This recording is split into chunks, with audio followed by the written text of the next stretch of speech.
Hello and welcome back to the NFL DFS slate breakdown for Thursday night football. We got a good one on our hands. Buccaneers versus the Bills. Should be a fun game. Before we get into it, come join us at LineStar. $39.99 per month gets you access to everything we do. All the props, all the DFS for all the sports.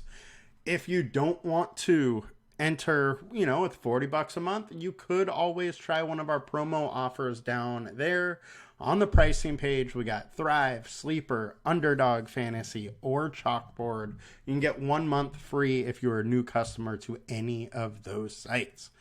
Now, let's get into the fun and check out this Thursday night football slate. So, it is a 43-point total. That alone should show you that defenses and kickers are absolutely in play.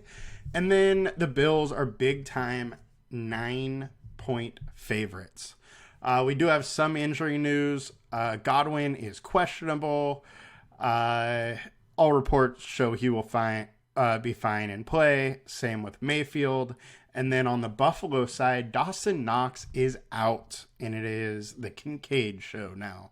So we got some interesting stuff to go over, and we're going to head over to the matchup and go through that as well as the good old ownership. So we got Allen and Mayfield. Obviously, Allen is the much better fantasy quarterback. Way higher upside. He also has the better matchup. So we are definitely liking Allen this slate. Mayfield, however, look, they're likely to be behind. They're likely having to throw. Buffalo Bills are without White, their best secondary piece, and it will allow them to throw a little bit more.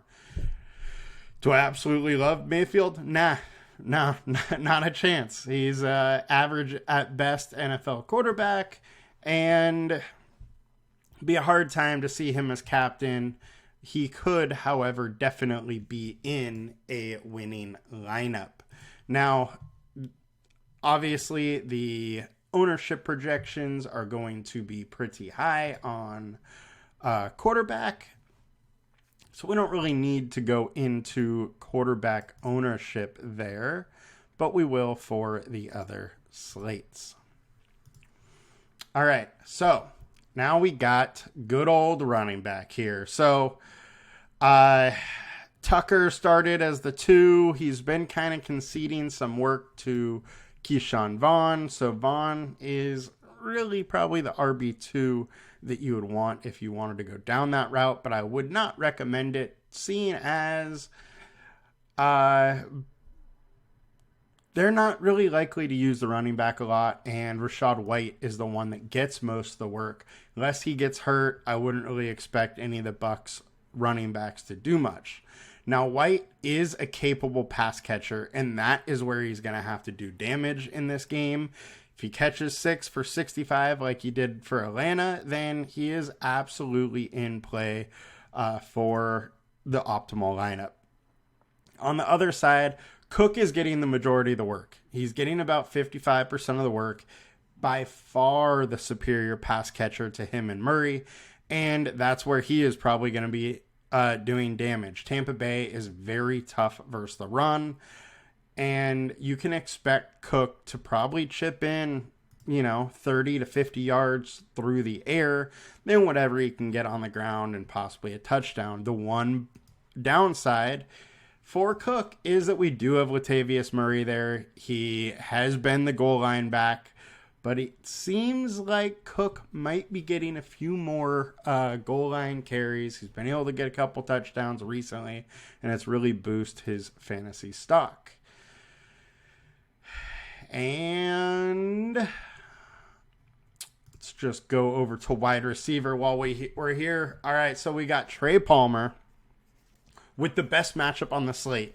Wide receiver 3s have actually done very well versus Buffalo. And in a game where he's trailing, he's probably going to be on the field a lot. So I think Trey Palmer, who is likely going to be lower owned, is a very interesting piece this week, and somebody we should definitely try and prioritize to get involved a little bit. Now, He's had an up and down rookie season, but he is getting targets. He's getting a few every single week. He had 7 week 6, and while you can't expect a ton of targets, I think he's going to get a couple, and if he can get in the end zone or get deep on one, then there's definitely a path. With Dawson Knox out, there's a little more likelihood that Hardy will be involved.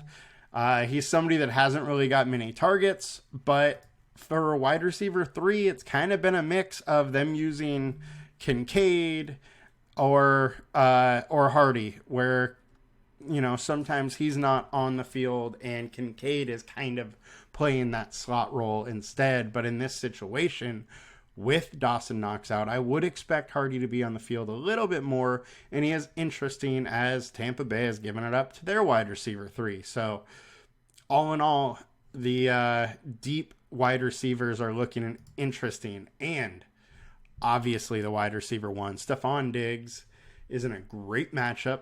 This is a matchup that Amon-Ra St. Brown absolutely went nuts in. A.J. Brown went nuts. DJ Moore, Justin Jefferson, all of them went nuts, and we know Diggs is in the same echelon of receivers as those guys. The one thing is they have struggled to get in the end zone as, you know, the WR1. I think Diggs has a very good shot at getting in. He's great in the red zone. He's great at running routes. He's great at finding the open space. And that's all that good old Josh Allen needs, a little space, and he can fit it in there to find Diggs. On the Bucs receiver side, I do like Mike Evans. I think he is in a very, very interesting spot. With no White, I expect him to get targeted a lot, and they're going to have to take some shots deep, and I like Evans to do that. Godwin's fine. Don't get me wrong. I like him, but I think this is more of a matchup for Evans than Godwin. Tight end wise, the Bucs have been solid versus tight ends. They've allowed a little bit of yards, but no touchdowns, and they face some, you know, decent tight ends. So I wouldn't be going overboard with Kincaid. I think a lot of people really, really like to play him this week, but, you know, he's just in kind of an okay matchup. And it kind of goes the same with Otton. Buffalo has not faced the same caliber of tight ends, but they've held them to similar amount of yardage. I would expect Otton to be able to get a couple receptions, you know, 3, 5, something like that, 30, 40, 50 yards. And it just comes down if he can get in the end zone or not.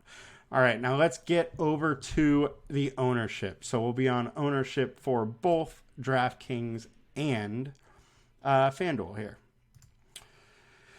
All right, no surprise, highest owned quarterbacks.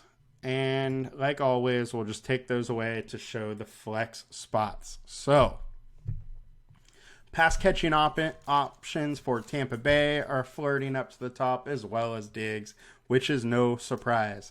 Kincaid, 40% owned, is pretty interesting to me. I think that is a little bit too high.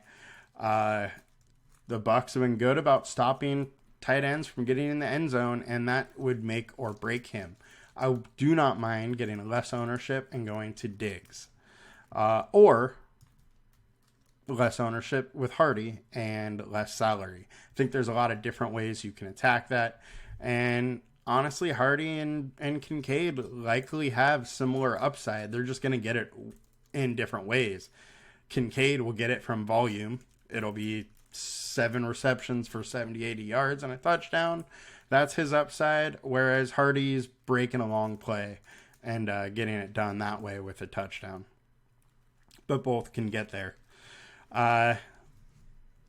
James Cook probably going a little under-owned.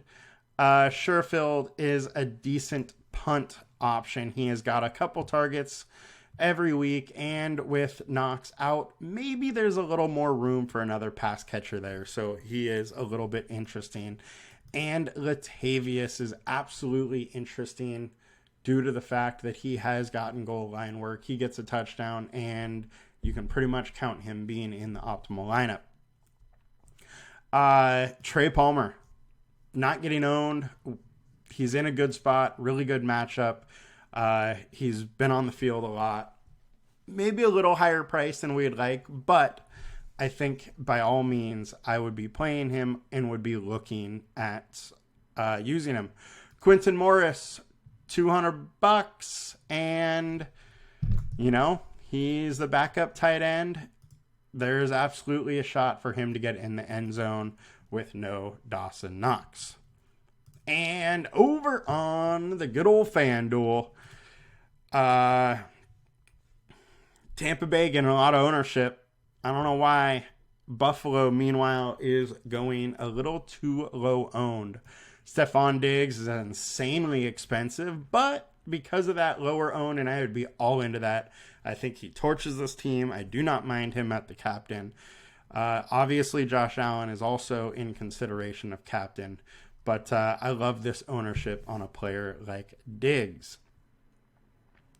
Gabe Davis maybe getting a little too high owned here for me. James Cook, the Bucs are very tough against the running back, but Cook is a legit pass catcher and can do a lot of damage through that, so he is still in play for me. Latavius Murray at almost 35% owned is just too high owned for me personally. He is end zone or bust versus a very good run D, and the only way he's getting a touchdown is he's running it in. Godwin, White, they're fine. I just would rather Evans, especially if he's going to go this low owned. I think Evans is very interesting at this type of ownership, as well as Trey Palmer. It is extremely interesting on FanDuel that they are so low on Kincaid with projected ownership. However, this is super early in the week, and that will likely change. Just know that. But Kincaid's in a great spot with no Knox there. He's going to get some volume, going to get some carries, going to get some targets. So I think he's very interesting. On the kicker side, kickers are in play. It looks like there's going to be decent weather here. Tampa Bay may struggle to score in the red zone. Obviously helps the kicker a little bit. And Bass has been a very, very solid kicker for years now. And he has some real upside kicking. You see 15, 20-point games from kicker. And it's really interesting. With the Bucs being so good against the ground, they become a little bit better in the end zone because you got to throw it in against them. What happens? Offenses stall, and it gives way to Bass to get a couple field goals. So definitely like that. And then on the defensive side, obviously the Bills are in play. They get after the quarterback, get a couple turnovers, and who knows what can happen. One thing I will say is don't forget about the Bucs on D. They still can do it. It's just not that likely. But this Bills team hasn't looked that good, so maybe the Bucs are able to put it together a little bit. And at low ownership, it's at least interesting. Our highest leverage plays on the slate: Sherfield, Reggie Gillum, which I would not consider that a true play, and then Deontay Hardy. I think Hardy is really interesting on this slate, especially if the ownership stays down. So that'll do it for us today, guys. A real quick wrap up for the DFS slate. I hope you guys have a good one, and we will be back for the Sunday slate tomorrow. So have a good one, guys. Good luck. Let's win some money.